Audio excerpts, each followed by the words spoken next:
What's up, guys? Max here, back with a brand new episode of the Scuttlebutt Show, and I hope wherever you are, whatever you're doing, you're having an excellent day. And I hope your crypto investments are doing well. Mine are struggling. Oh my God. My crypto investments are all down. I went all in on cryptocurrency, and now it's all down. No, I'm just kidding. I didn't go all in. We do have a couple Cardano, a little bit of Bitcoin, dabbling in the crypto.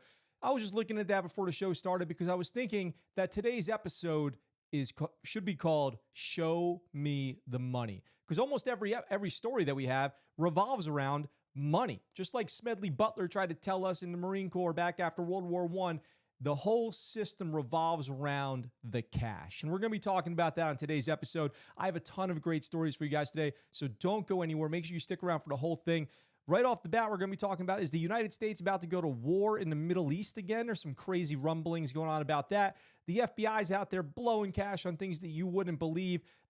We have an update on a popular TV show about the military. We have tons of cool stuff for you guys, and we're going to get into it. I even had to shelve some stuff for today because there was just so much. I'll probably have to get to it tomorrow.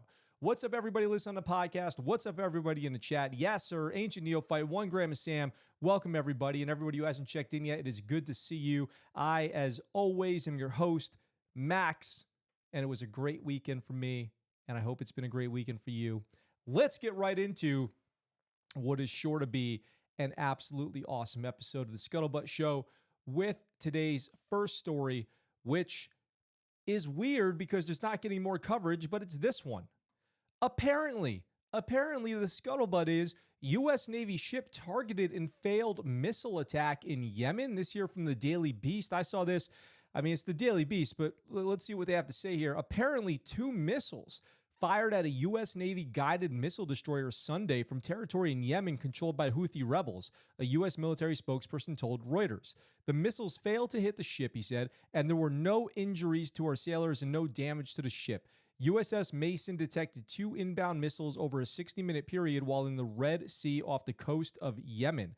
Both missiles impacted the water before reaching the ship. That's according to Captain Jeff Davis. The U.S. Navy reportedly dispatched ships to the area after the Iranian-backed Houthis fired rockets at a UAE, United Arab Emirates military ship last weekend. How crazy is that? This is kind of breaking news. I don't know what else to tell you guys about it except for just crazy. Missiles fired at a U.S. Navy ship, and we're not hearing more about it. That's suspicious to me. I saw this. I wanted to bring it to the forefront here, to the foreground, instead of letting it sit kind of mysteriously out there, kind of not being talked about. And if we end up hearing more about it, then I'll let you guys know. But it's just kind of crazy. What do you guys think about that? Let me know. How weird. Tensions in the Middle East are always kind of high between Iran, Yemen, Syria, Iraq, Afghanistan, you name it. It gets pretty crazy. Pakistan, things get pretty tense out there, but firing missiles at a ship is not a good way to handle your business out there. Okay? Guys, not a good idea to attack the Navy. That never seems to end well for anybody. What's up, Eviana? Welcome to the chat. That wasn't the only thing. Oh my God. I have a story. It just occurred to me. I have a story in today's show that is something I want to talk about a few weeks ago, but we weren't really up and running yet, so I put it in the folio to bring out another day. And this story that I'm going to get to, not the next one, but it's up here in a few, is so crazy, and it's got such an interesting twist in it that I didn't really hear anybody talking about, and I can't wait to talk about it because it had me laughing my butt off. All right. So let's just keep moving through the stories, through the show with this next one that I have right here, which I also thought was kind of interesting. So I just told you guys that in Yemen, there are, according to the Daily Beast and Reuters, they're reporting that missiles were fired at a Navy ship. Well, that's not the only sort of conflict or escalation or kinetic activity that's been going on over there in the Middle East. We've got this one too.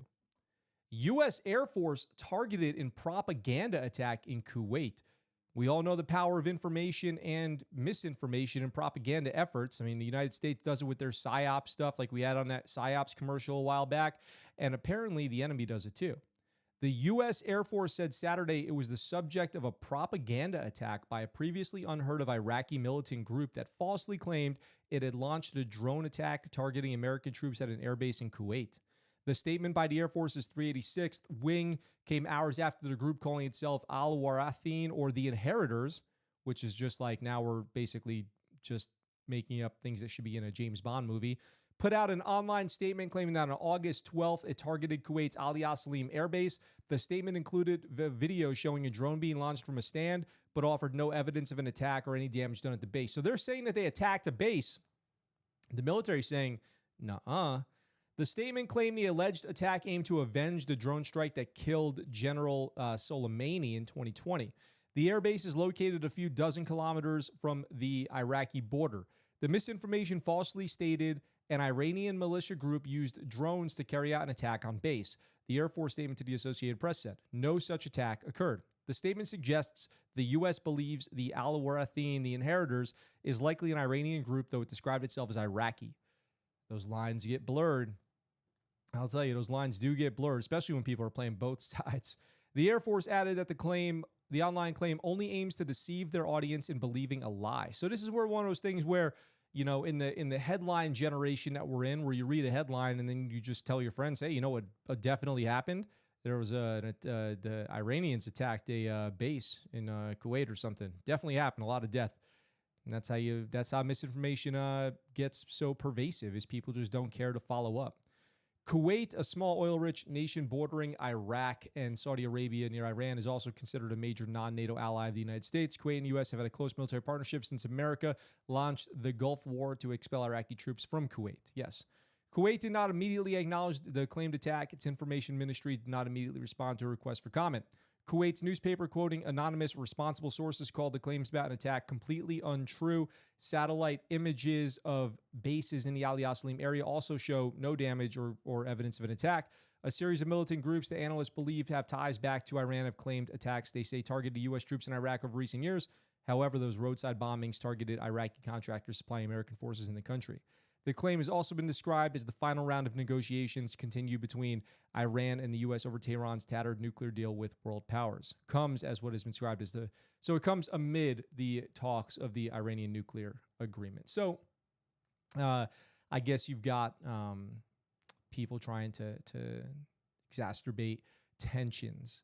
And just in general, if you can get a bunch of news stories saying that you bombed a base and then you're trying to recruit people or whatever their motivations are, I'm sure there could be many, many reasons. And I'm sure intelligence analysts are doing their whole thing with like tacks and string on the board, trying to figure out how these pieces connect and who's who in the zoo. Let me know what you guys think about that in the comments. I'm curious about what you think about misinformation, as well as the threat that it poses and how that stuff can be combated. I would love to hear your ideas in the comments section. I do love hearing in the comments section what you guys have for me, what you guys have to say. Harry Lime Pie, what is up? Great to see you. Smash that like button. If you guys are listening on the podcast, consider, or if you haven't already, definitely go over to YouTube. Consider becoming a member. Consider joining on Patreon as a Scuttlebutt supporter. You can get a discount at the scuttlebuttshow.com online store. We can get cool shirts like the Train to Train classic shirt that I'm wearing right now, which will it'll just make you smarter. It'll just make you smarter, tougher, better looking, all that stuff if you shop at scuttlebuttshow.com. Those facts have not been backed up by the EPA, so just as a side note there. We talk about, I talk about, not only on this show, but in my personal life, frequently about driving safely. I say that driving is the single most dangerous thing that we do every day. And we just treat it like it's so, it's nothing. We treat it like it's nothing. And like nothing bad will ever happen. We're so careless. We're so lackadaisical. It boggles my mind. And I can't express to you guys how frustrated I get watching people drive around, both hands on the phone.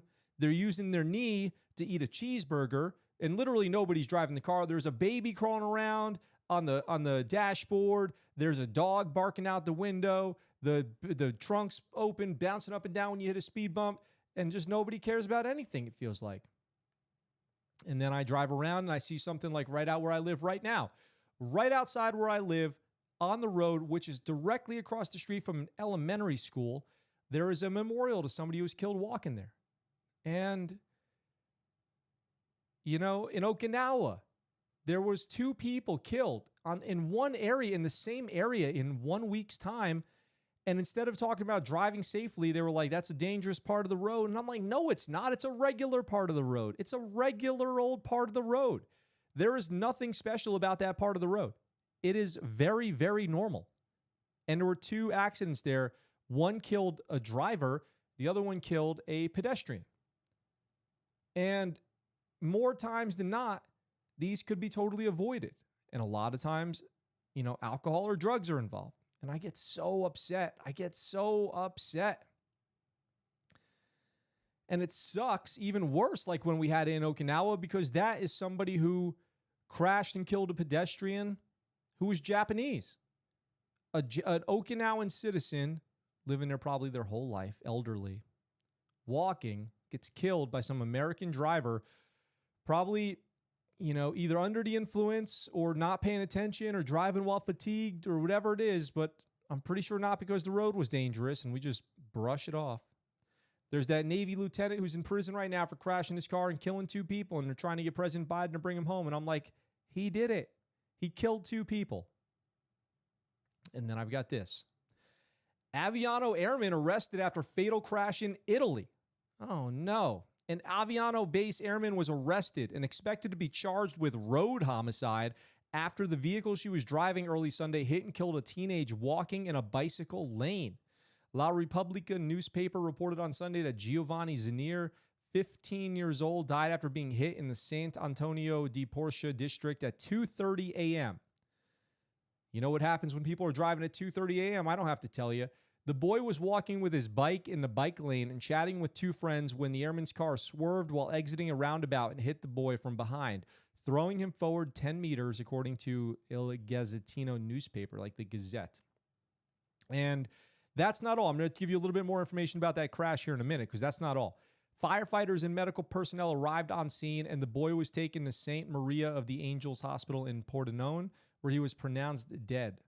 The airman, 20 years old, was slightly injured and placed under house arrest on base after an initial investigation by local authorities. While the investigation proceeds, the 31st Fighter Wing would like to express our deepest condolences for this morning's tragic incident, according to Brigadier General Tad Clark. The young man's family and the local community are in our hearts and prayers. Our wing is working in close collaboration with the Italian base command team and Italian law enforcement agencies, specifically the Carabinieri. More information will be provided as soon as it becomes available.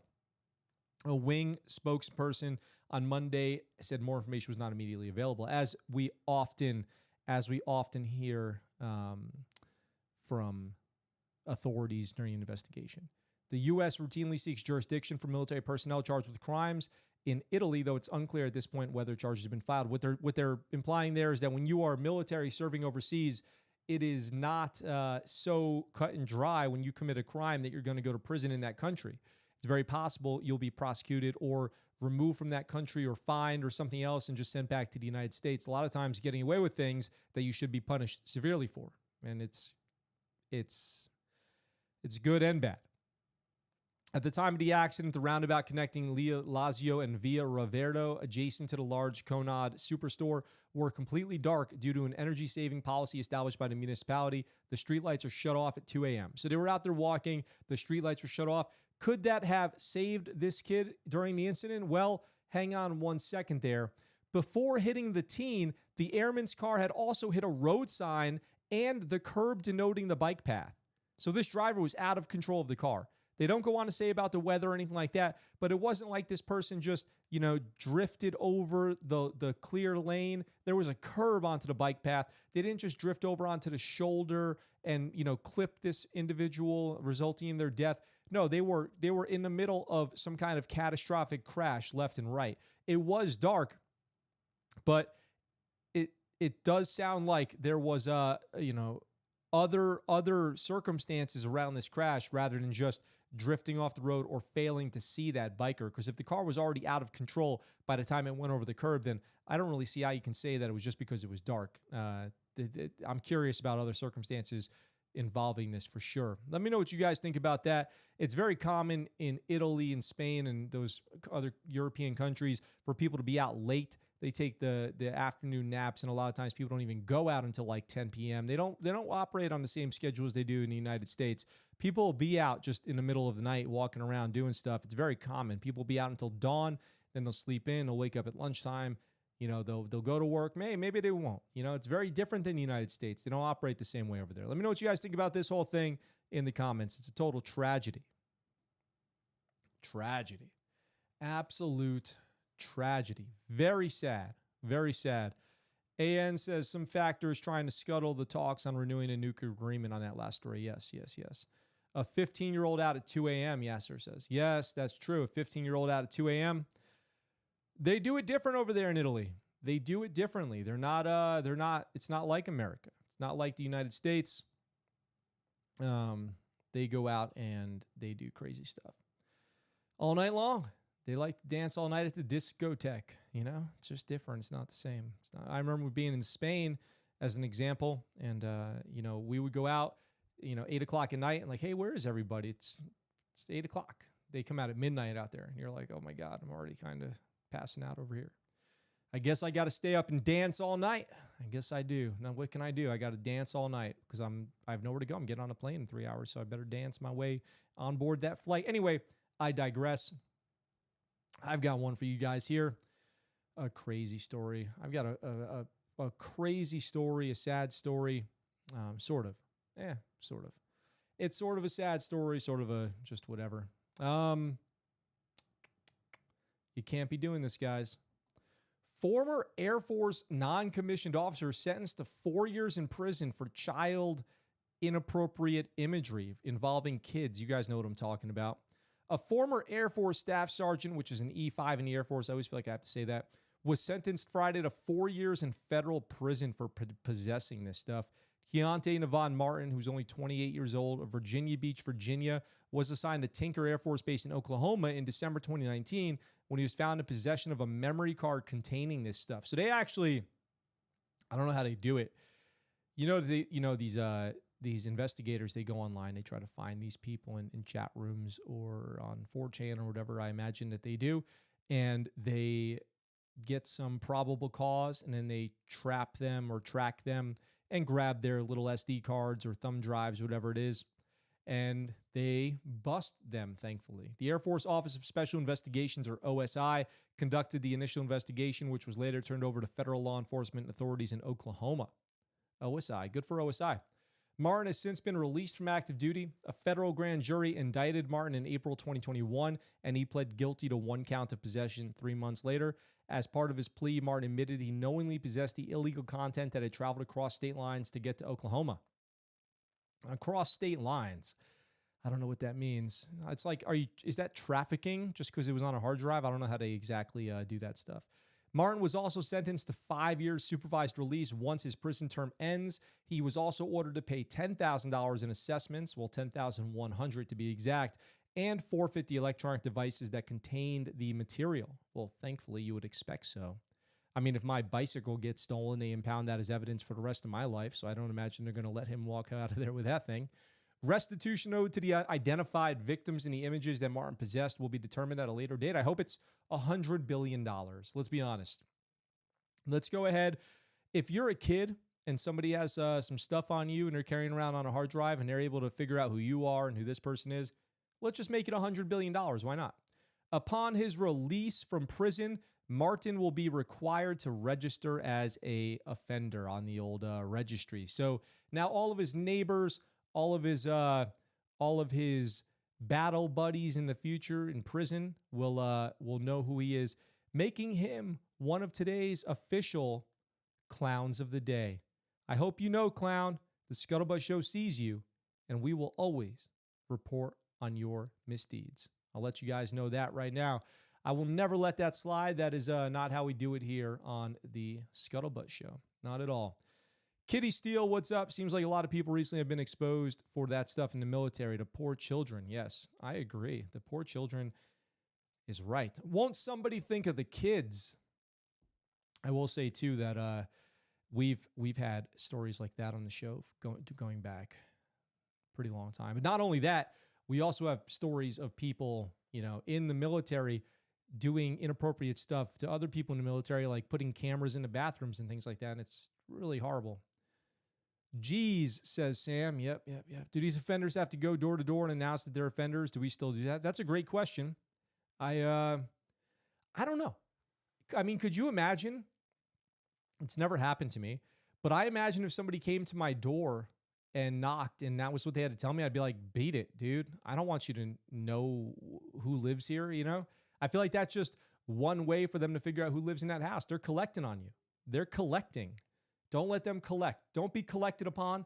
Use your Ring doorbell or whatever you got, your doorbell cam, and if they look sketched, then just don't open the door.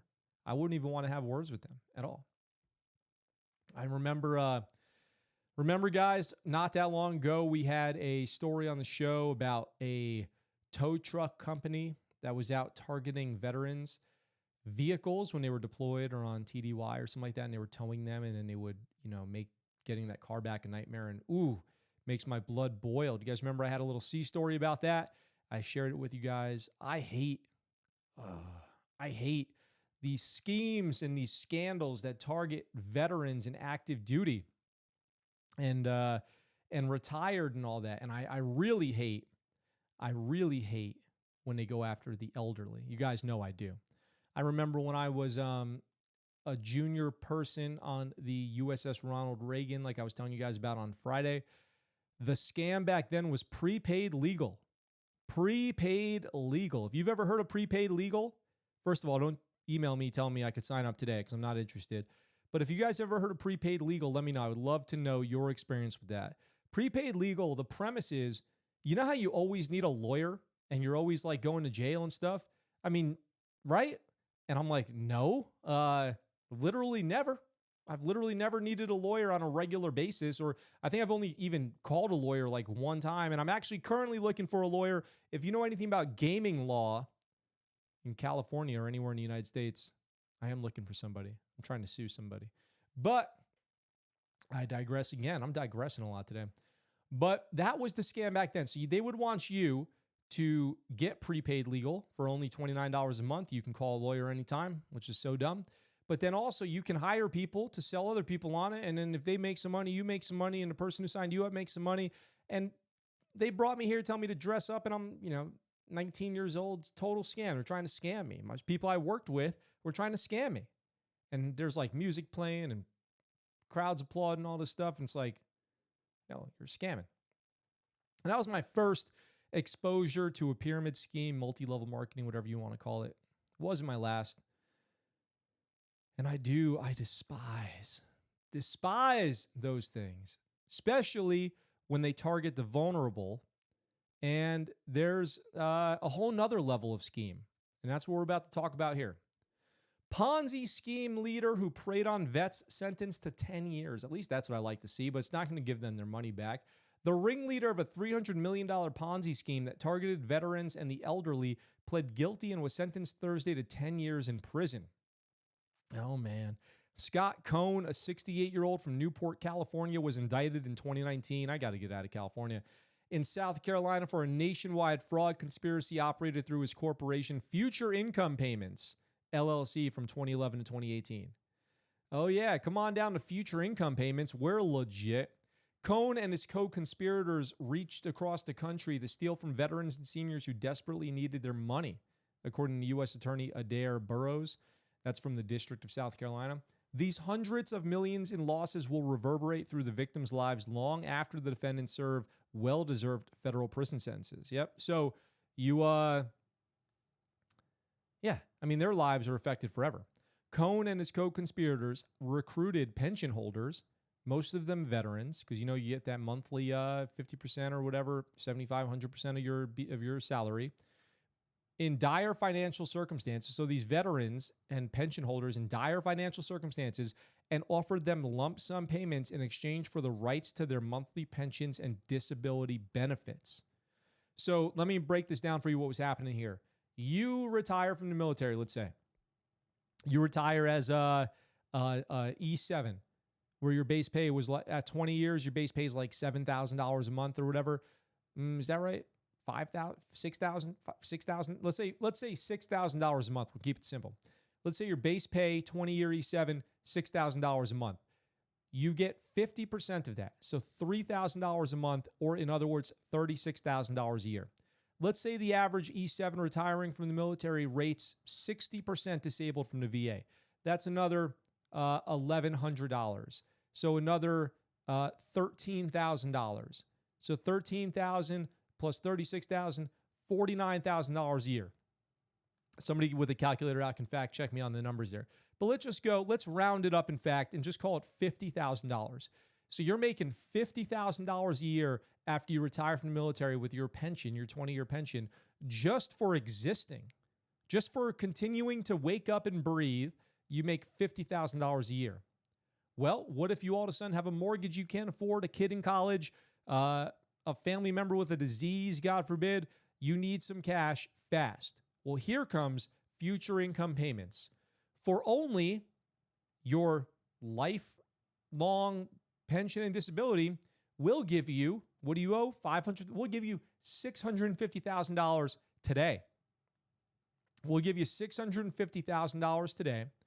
Well, let's say the average person retires at 38 after 20 years, enlisted in the military at $50,000 a year. They live for 50 more years. That's $1 million.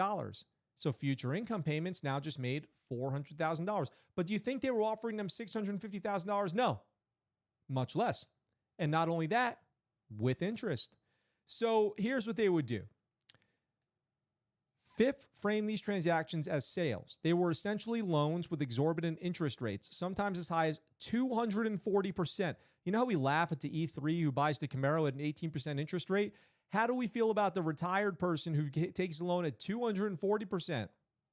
Moreover, the buying and selling of military benefits is illegal already and totally not okay under federal law. The conspiracy then sought out retirees looking for safe investments and promised them reliable, structured cash flows, really just the veterans' monthly pension payments. As state regulators began clamping down on FIP and pensioners struggled to pay the extremely high interest FIP relied on funds from earlier investors to pay its newer ones. These transfers of funds from investor to investor made the conspiracy a Ponzi scheme. So basically, you're borrowing from Peter to pay Paul, and then you're taking some money on your own, and then you're putting people into all this debt. Meanwhile, you're not really providing anything. You're just taking money.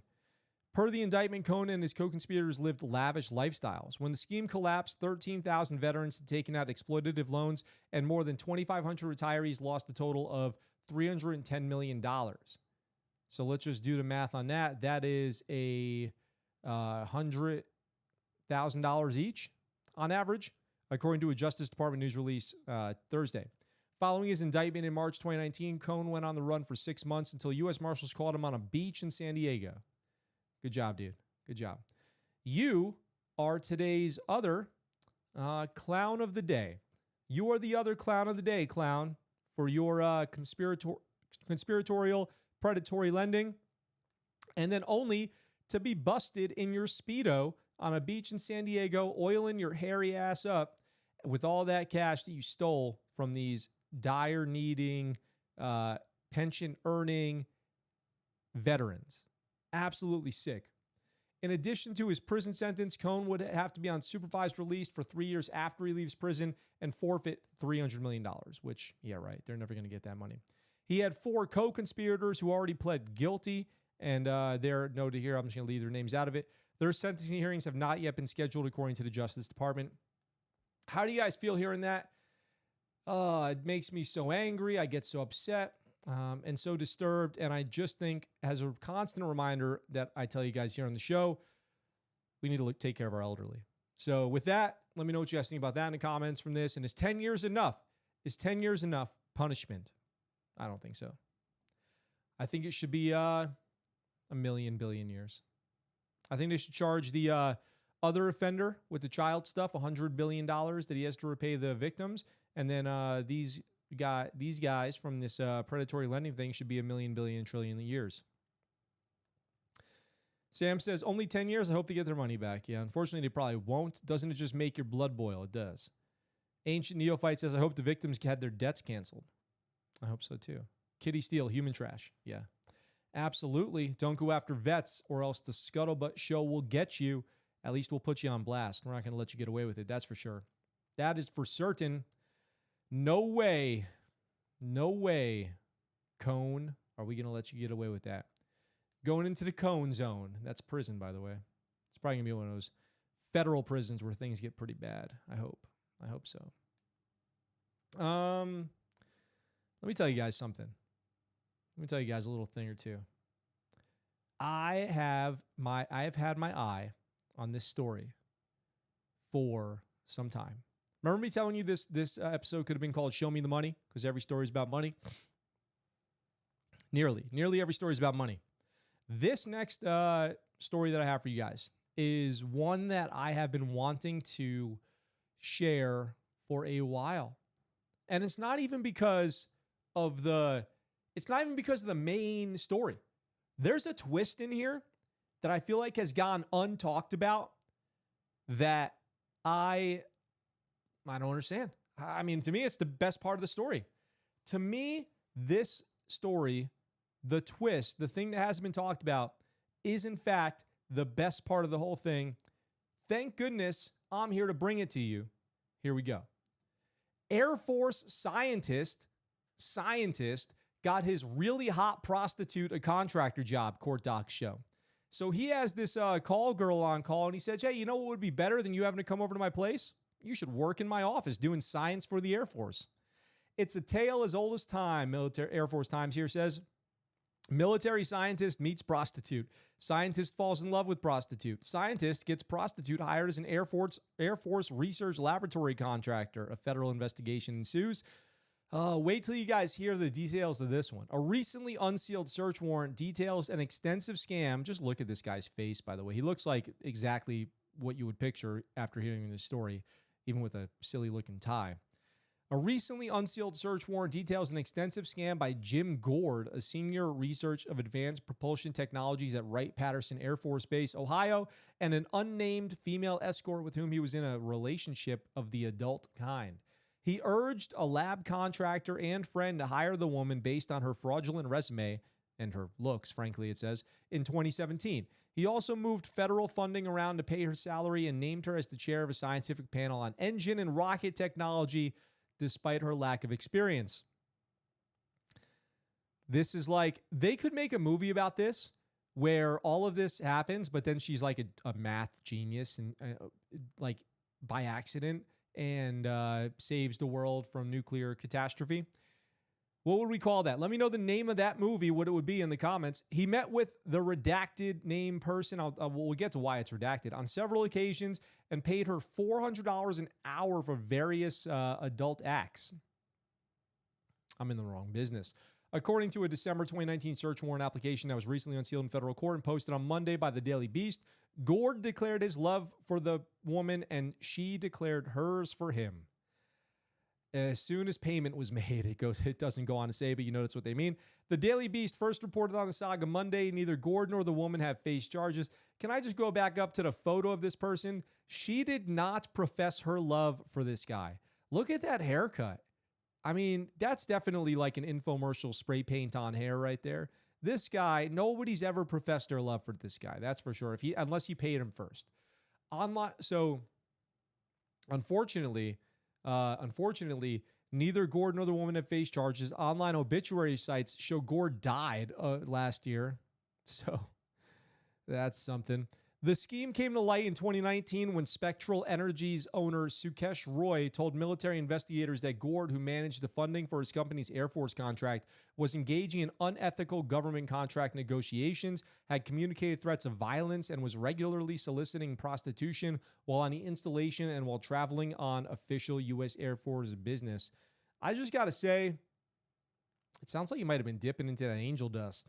It sounds like he might have been, snorting the devil's salt right there, because that is the actions of somebody who is not in the correct state of mind. All those things put together, this guy's like Tony Montana of Air Force laboratory research. Gord suggested that Roy hire the woman who he claimed he'd met on a flight to Washington and had become something of a mentor to after several personal and professional meetings. Personal and professional. It sounds like the professional ones were the personal ones to me. The company had contracted with AFRL for nearly 20 years and provided in-depth imagery of engines. So, You know who we should be entrusting our nation's rocket secrets to? Literal rocket science. Hooker. That's right. Gord highly encouraged Roy to hire her, speaking favorably of her technical expertise. He then finished by stating, she's also really hot. Bro, come on, man. Come on, hire her. She's a genius, bro. She's a genius, man. And plus, she's smoking. And that's how that went down. The woman started work as an administrative technician at Spectral Energies, but did not fully understand how to use basic word processing and document creation software. That's Microsoft Word, by the way, and struggled to formulate coherent inter-office emails. It's hard to type when you have 4-inch nails. It is. It's hard to type. It is difficult. She failed to complete tasks on time, so she got a bad eval, basically, and did not provide non-existent college transcripts that she claimed would come from the University of Tennessee, University of Cincinnati, and University of South Florida. Now, South Florida, I could believe. South Florida, I could believe, but not University of Tennessee or Cincinnati. In reality, she was a prostitute whom Gord, who was married, by the way, for over 30 years, met in Cincinnati, and he charged the woman's $400 per hour rate for sex to his government credit card. God, that's a PowerPoint training waiting to happen. You didn't do your annual training, huh? You didn't do your cybersecurity, did you? You did not do it. You didn't provide your certificates to your chief. That's for sure. Roy confronted Gord about the issue and asked him to cut off their contact, and Gord grew angry and threatened to bring a gun to work to end it all. So that's good. It's good that these are the people in charge of our nation's rockets at a time when we're getting invaded by UAPs. Oh, my God. Gord also reminded Roy of Bangladeshi ethnicity, that Gord was a senior research scientist at AFRL and that Roy was an immigrant. The old boys club at AFRL would never believe Roy if he disclosed the information about a scientist as well respected as Gord. This guy's definitely on blow, in other words. So that's all we need to know about that. But the best twist is yet to come. You guys are not going to believe this. After working for Roy for nearly a year, the woman was hired by a rival company, Innovative Scientific Solutions.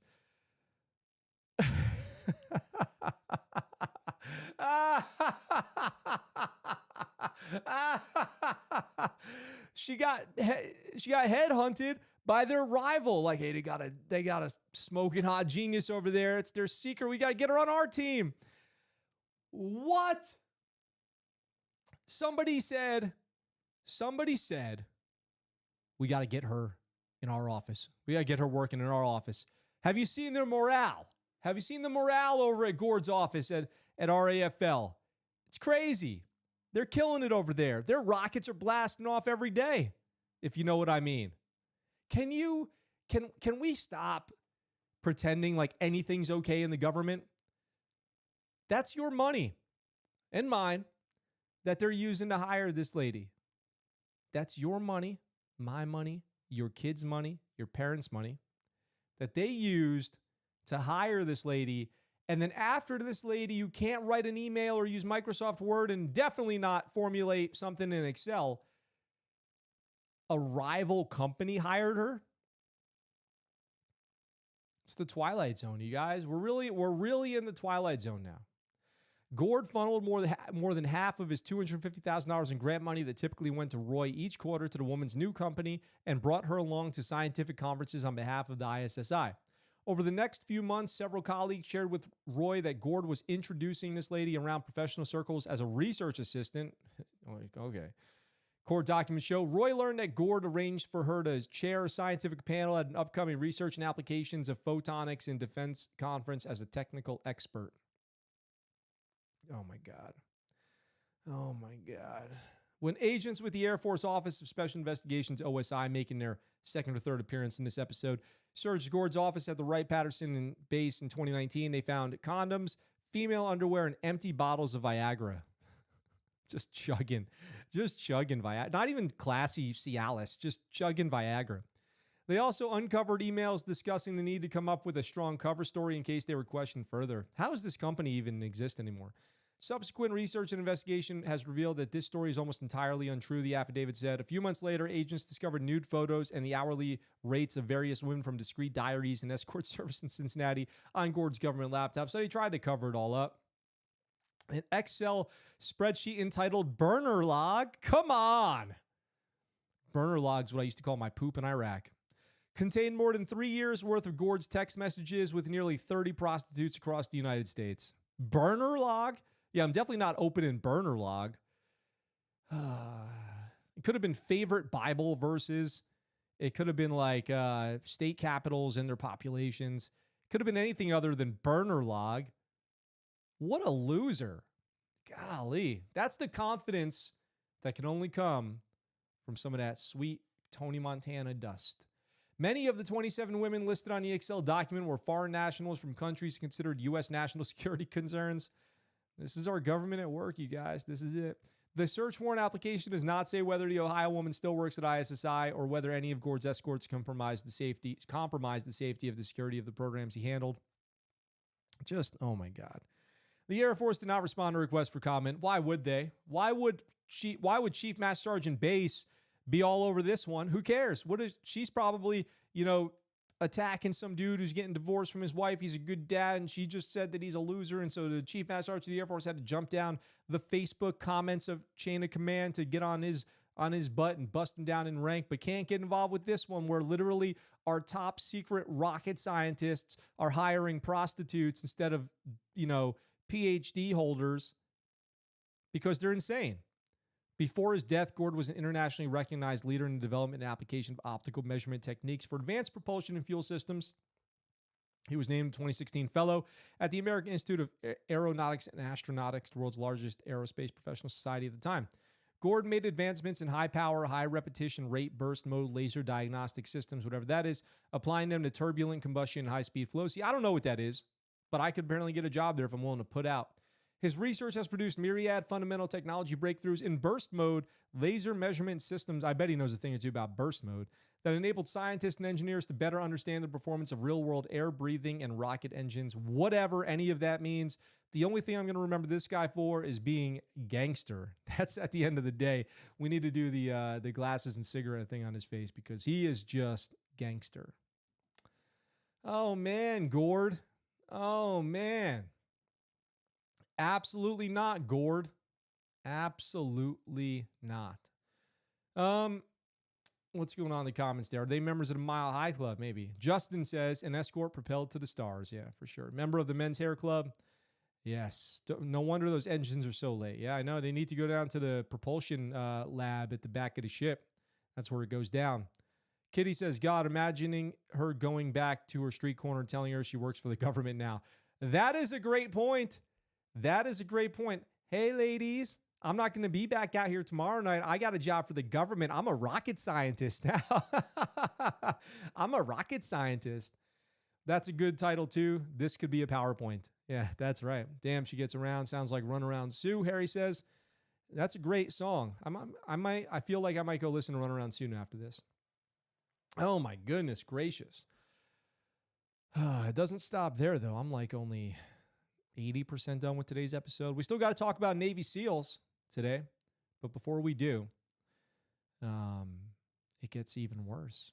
Before we do, you know who's been in the news a lot lately? The FBI.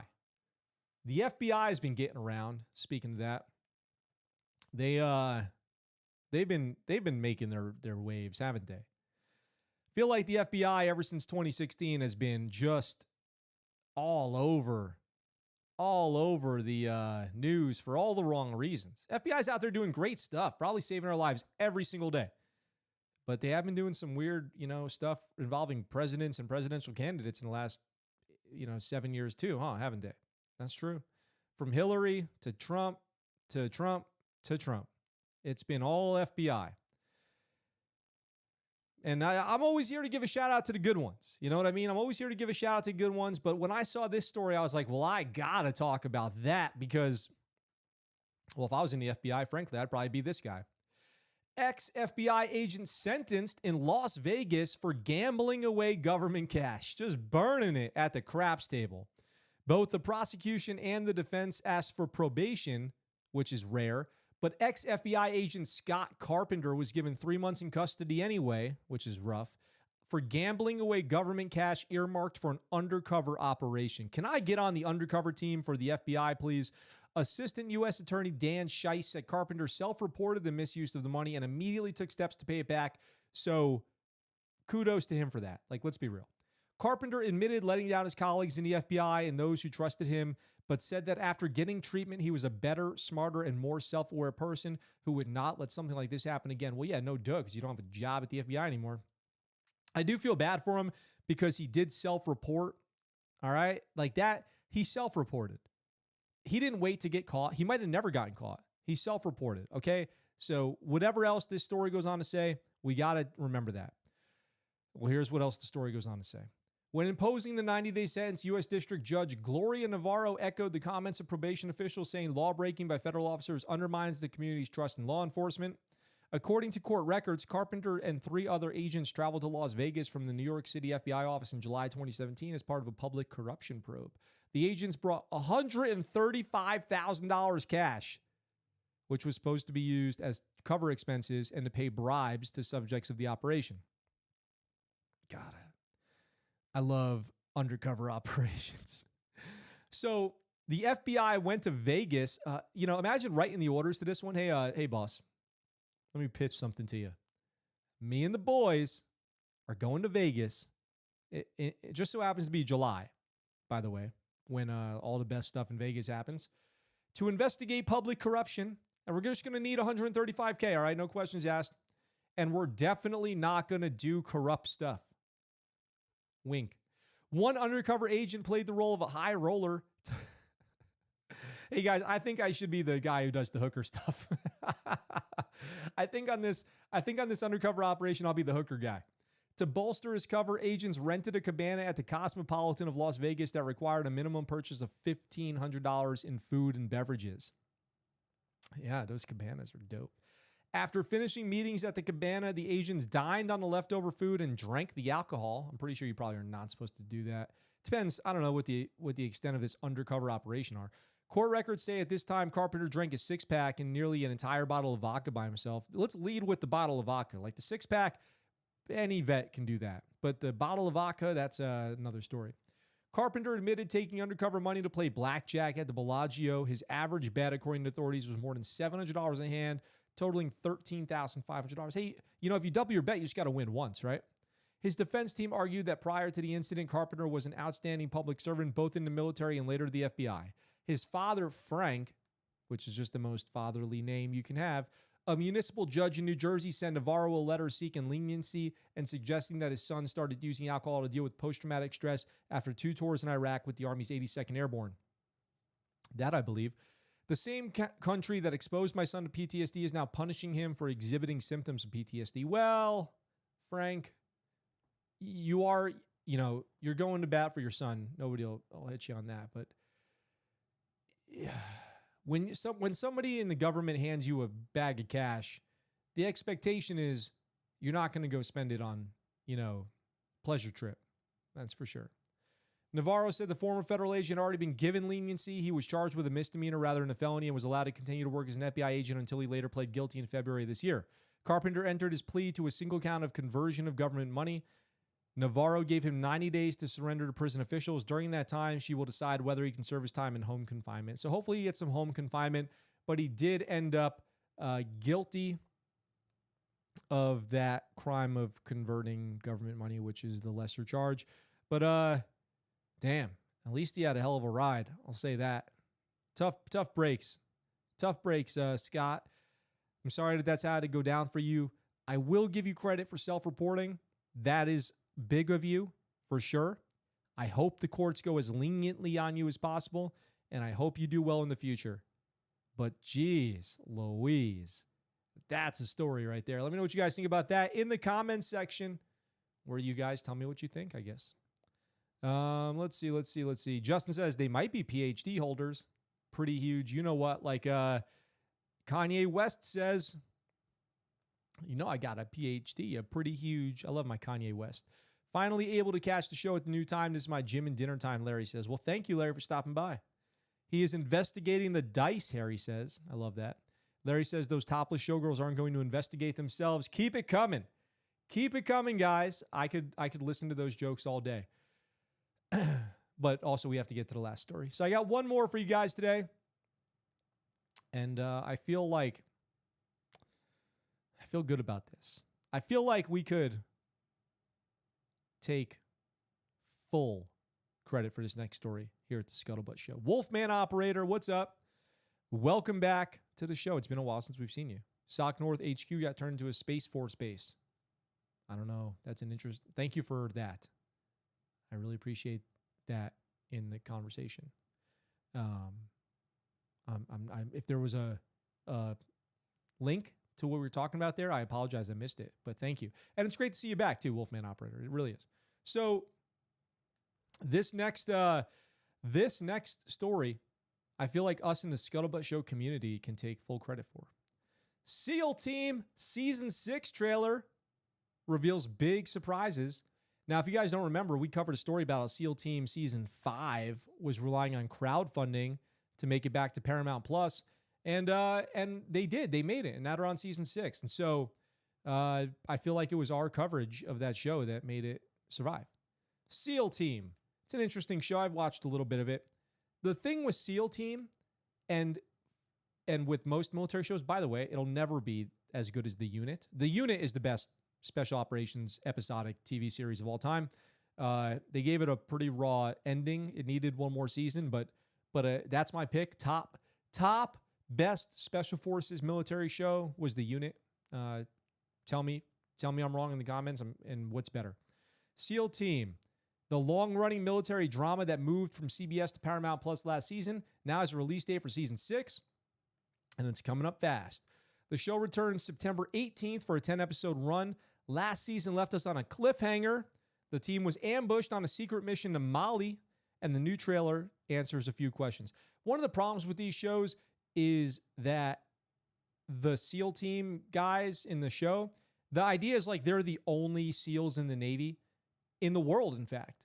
And so every mission, every day, they have to go on it. You know what I mean? Like, it's very detached from any sort of like actual what it would be like to be in the SEAL teams. It's not really accurate. Even if they get tactics right, even if they get personalities right, it's really not accurate. But they do have a new trailer. Let's jump over and react to the trailer for Season 6 of SEAL Team.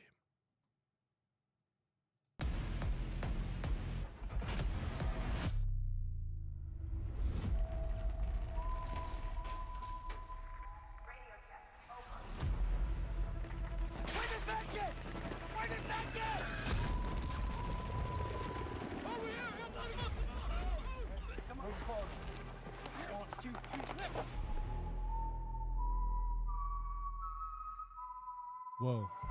I know we have lots of questions. It's how we deal after we're knocked down that makes us Bravo. I knew. If this is how I go, you're the one I want looking over them.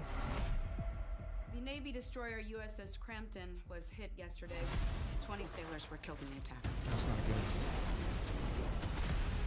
Bravo will be deploying on a long-term special activities op. Not in Syria. Who's there? Who isn't? Syria. Command's under pressure. One team is going to get decommissioned. Our first op without What? Clay could be our last op ever. Bravo will be the only Americans in North Syria. Show up for war and a Hello Kitty convention breaks out. My soldiers may not Oh, have the training, no. but they are feared. Fear. You mean there's We chicks? can work with that. I made a bad call. Clay's fighting for his life right now because of me. We're still family. It doesn't change. When did Bravo become a bomb magnet? We never discuss what doing this together looks like. Maybe we should know. Somebody messed up and they need to be held accountable. Are you not telling me?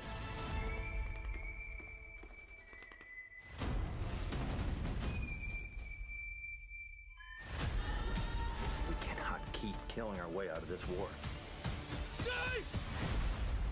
Maybe a little mercy goes a long way. No mercy. No mercy for sure. Come on. No mercy. Interesting. Interesting. I love, like, okay, there's a couple things to unpack here. First off, let me go back over here. First off,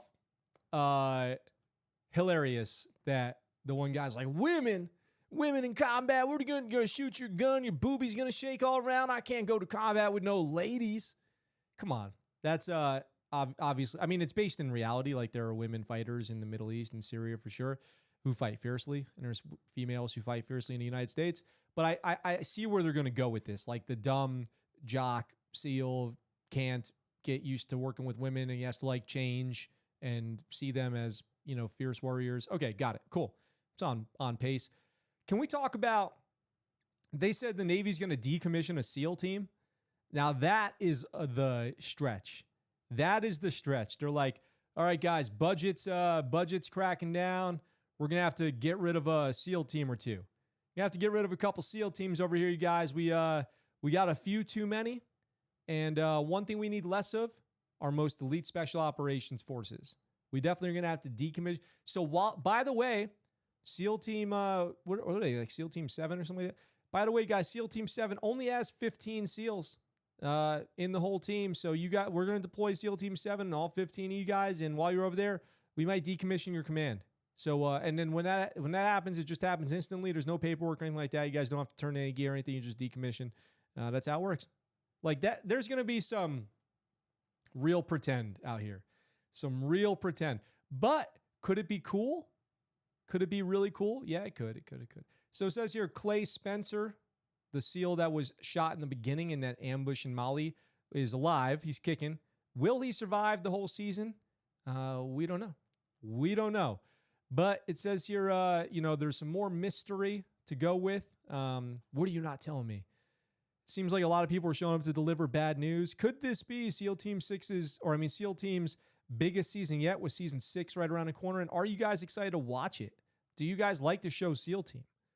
Let me know. I'm curious. I think it's okay. You gotta give it some grace, I guess. You gotta give it some grace. I guess that's the deal with any of these things. You gotta just be like, okay, I know you're trying to do the right thing and make a cool show. We'll let you go. Let me know what you guys think about that in the comments. Let's see. Must be something going around. Patrick Air Force Base in Cocoa Beach is now a Space Force base. Oh, Cocoa Beach. That's where I got the worst sunburn in my life. Harry Lion Pie, you're right. That show was great. Talking about the unit, that show was awesome. I loved that show. I binge watched it in Afghanistan, and I loved it. I actually thought it was awesome. Larry D, did you watch The Terminal List with Chris Pratt? I did, and I thought it was amazing. I loved it. And it was great to see a couple people that I know on there getting their acting on. Congratulations to all those guys. I thought it was awesome. What'd you guys think about it? Let me know. Feel free to reach out to me anytime, anyway. The Scuttlebutt Show at gmail.com, scuttlebuttshow.com. Pick yourselves up some Scuttlebutt swag. It would mean a lot to me if you did, as always. Thank you for being here with me on this Monday. That was a cool episode. Kitty says she never heard of The Unit. The Unit is an awesome show. It is actually really good. And that's going to wrap it up. Monday is now finished with the Scuttlebutt Show. Tuesday is only 23 hours away. So with all that being said, thank you guys for being here. It was a great honor of mine to be able to bring this cool content to you. And with all that, and Eviana said, Max, is your book out yet? It's a work in progress. I'll tell you guys really quick. I probably do owe you an update on the book. I wrote a whole book. And I was like, cool, let me send this thing to an editor or something like that. But then I read By Water Beneath the Walls, and it changed the way I look at my own work there. And I'm working on it to make it better. And so right now it's a work in progress, and it's going to be great when it's done. And I don't know how long it's going to take, but I'm really excited to bring you guys something great with that. And I think about it every day. So stay tuned. I really look forward to bringing you guys something epic with that, and hopefully maybe soon. So thank you, Eviana, for the question. So with all that being said, guys, as always, Ancient Neophyte, great show, Max. Thank you very much. I look forward to talking to you guys soon. Stay tuned for more great stuff, and go check out scuttlebuttshow.com, Patreon, and joining here on YouTube. Or if you listen on the podcast, consider subscribing on YouTube as a member. All right, that's going to wrap it up, guys. Thanks for being here with me today. I look forward to talking to you next time. For now, that's the Scuttlebutt. What you just said is one of the most insanely idiotic things I have ever heard. At no point in your rambling, incoherent response were you even close to anything that could be considered a rational thought. Everyone in this room is now dumber for having listened to it. I award you no points, and may God have mercy on your soul.